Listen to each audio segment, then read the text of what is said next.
Hi, this is David from Smart World. We're gonna test the Wireless Carplay Mini plug and play dongle to make this Subaru XV wireless.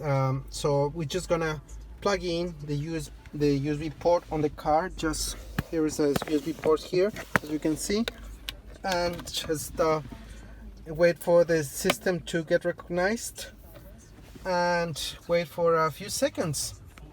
My car is already paired with the system, so it should just take a matter of seconds for the car to be recognized. You will see this screen that says please go into Bluetooth and pair to Subaru EAED, and that's it. You just do that, and once you do that, just wait seconds, and then you will have wireless CarPlay in your system.